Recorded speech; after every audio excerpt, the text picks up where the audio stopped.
মানুষই আপনাকে জীবিত করতে পারে। ঈসা আলাইহিস সালাম জীবিত করতে পারে, দাজ্জাল জীবিত করতে পারে আল্লাহর অনুমতিতে, তো আল্লাহ তো পারবেই। অতএব মৃত থেকে আমরা জীবিত হবই।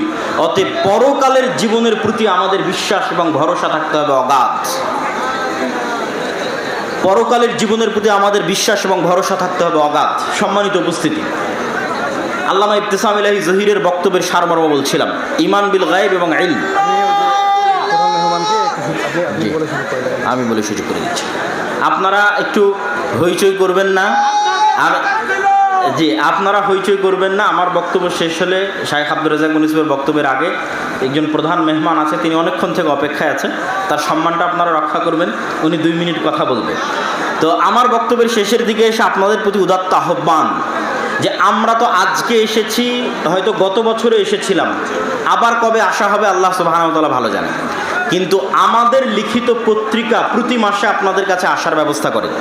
আমি প্রতি মাসে মাসিকাল ইতিসামে 3টা প্রবন্ধ লিখি, একটা সম্পাদকীয় লিখি, একটা মিন্নাতুল বাড়ি 3য় খণ্ড লিখি, আর একটা এমনি যে কোনো বিষয়ে প্রবন্ধ লিখি, প্রতি মাসে 3টা। তাহলে আমি প্রতি মাসে লিখতেছি, আপনি সেটাকে মূল্যায়ন করতেছেন না, অথচ এটা তো বছরে একবার আপনার সাথে সাক্ষাৎ হবে কি হবে না তাও গ্যারেন্টি নাই। কেন সারা বাংলাদেশের 64 জেলার অসংখ্য উপজেলায় যদি যাওয়া শুরু করি, কোনোটা না কোনোটা মিস যাবেই, বাদ যাবেই। কিন্তু যদি মাসিকাল ইতিসাম নিয়মিত নেন, তো ওখান থেকে আপনি জ্ঞান অর্জন করতে পারবেন। এবং আপনাদের অঞ্চলে যদি আমাদের দাওয়াইল